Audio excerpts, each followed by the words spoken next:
Taking you through your morning headlines, it's Denver Sports Daily with Rachel V. Hill.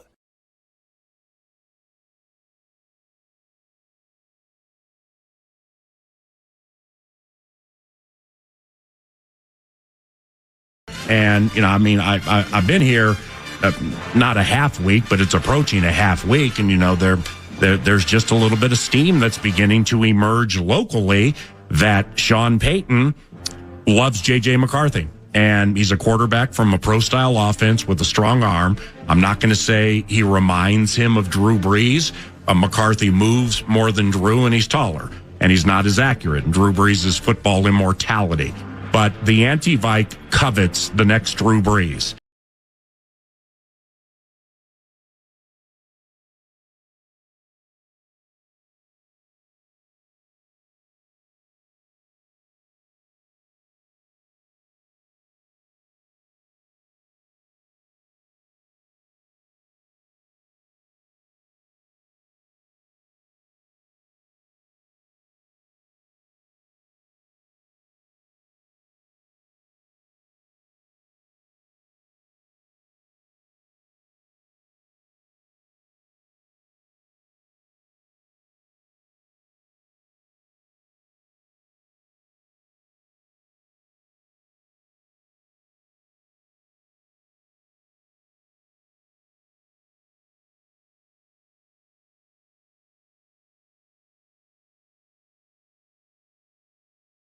We got to work on the Steelers now. If a little birdie told me, I'm a little birdie told me, and I said this many shows ago.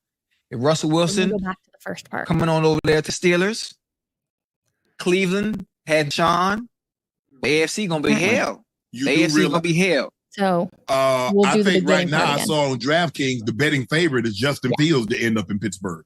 No, he's going to Atlanta. I told you. I thought he would be back a big 2-4. Well, thanks to all of you guys in the comments. You always tell us if something is wrong. Hopefully you can hear me now, so please let me know in the comments. But we're going to start the show over again just a little bit, and we're going to talk about which QB does Sean Payton like. Hopefully you were able to hear the clip when it came to Paul Allen from K-Fan in Minnesota, who he's hearing rumblings of the Broncos and Sean Payton liking J.J. McCarthy. Now, I'm very curious from your guys' point of view. Obviously, we hear it be connected a little bit to Drew Brees, and we know that Sean Payton does like this type of project when it comes to his quarterback. He wants to build the perfect QB for him. And so JJ McCarthy might be sort of that QB for him. And I'm very curious to all of you in the comments. Let me know, are you a fan of JJ McCarthy possibly being the Denver Broncos' next QB? They could probably get him with where he would fall in the draft. So it's definitely an interesting bit. Now, the other part of this is on the Nightcap Show with Shannon Sharp. If you have not seen the show, you absolutely need to. I feel like it's just a little bit wild. It is definitely a night show. You never know what you're going to see from it. But Chad Ochocinco was on the show, and he said that a little birdie told them that the Broncos QB, Russell Wilson, is in play for the Steelers. Now, hopefully you were able to hear that clip as well, but it is just fascinating that now Russell Wilson being linked to the Steelers. Do I think that this would be a good move? I actually do like this move a lot for Russell Wilson. I think that Mike Tomlin, as long as he is the head coach, could definitely play to Russell Wilson's skills. And I do think that they have a few key pieces over there that would be good. I'm going to check the comments to make sure you guys can hear me now. Boom, boom, boom. Okay. Love it. Thank you guys for letting us know, as always. We appreciate it. That's why I love doing the shows live, because you guys can always tell us what's up. But now let's move on to the Colorado Avalanche, because they do get the win over the Canucks 3-1 last night. And Nathan MacKinnon extends his home point streak to 27 games. He is tied for the 7th longest streak in NHL history, and it's the 2nd longest to start a season. Now, it was kind of crazy because with 27.6 seconds left, they were very aware of this streak that essentially Nathan MacKinnon has rolling with him. Rantanen rocketed a pass to MacKinnon so that he could pitch it ahead for Lehkonen for the empty netter. Obviously, they move on 3-1. They are at Detroit on Thursday for their first matchup against a name Av fans will be very familiar with, J2 Compher. It'll be a good game tomorrow night. But let's be honest. Last night, The biggest storyline that came out of the Avalanche game was Nikola Jokic and how he was in attendance at the Avalanche game. He did not go to practice on Tuesday for the Nuggets because he had the day off due to All-Star weekend, but he took his daughter and his family and they literally stole the show. I love the picture that you see. Literally my entire Twitter timeline last night was talking about Jokic and his family being at the game, sitting in the ice, not sitting in a box. You love to see that. So of course you always love to see it, but Nuggets practice yesterday was definitely a big one, and they are looking to set the tone. That was the biggest thing for Michael Malone, that the practice was a serious one for the Nuggets. Now, moving on also, there was no Jokic, like we said. So no Jokic out there. I think that's totally fine. Allow him to get a little bit of rest. But you might be wondering, well, what did all the other guys do out there for All-Star break? Well, Peyton Watson spent his All-Star break in Aspen, Colorado with some of his teammates. He split a cabin with Julian Strouthard, and Aaron Gordon was also in attendance. And then you have the injury updates with Jamal Murray and Kentavious Caldwell-Pope. Both practiced yesterday and are good to go for Thursday versus Washington. Now, a lot of people are also like, hey, what is going on when it comes to the NBA All-Star game? It wasn't super interesting this past weekend. There was clearly no defense.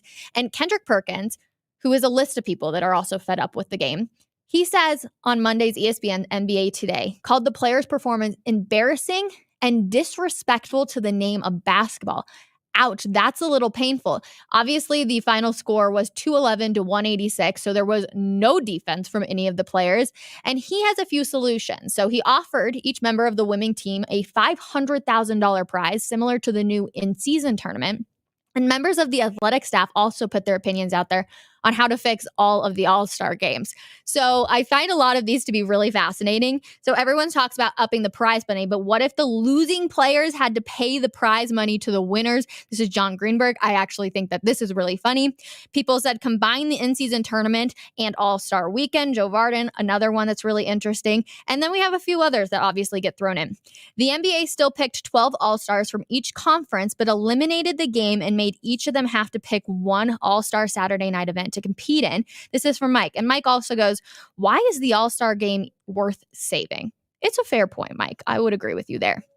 So we'll go to college football next, as the college football playoffs has finalized its expanded 12-team format will work. So the CFP board unanimously approved a 5+7 model on Tuesday. It will guarantee a CFB berth for the 5 highest ranked conference champions, along with 7 at-large bids. The format will assure that the SEC, Big 10, Big 12, and ACC will all be represented in the playoffs, and this new format will make its debut next season. So we talked about quarterbacks for the Denver Broncos, but how about we just look at the NFL as a whole? There's always so much news, especially this time of year, and a lot of people have their eyes on quarterback Kirk Cousins as he moves closer and closer to his second trip to unrestricted free agency.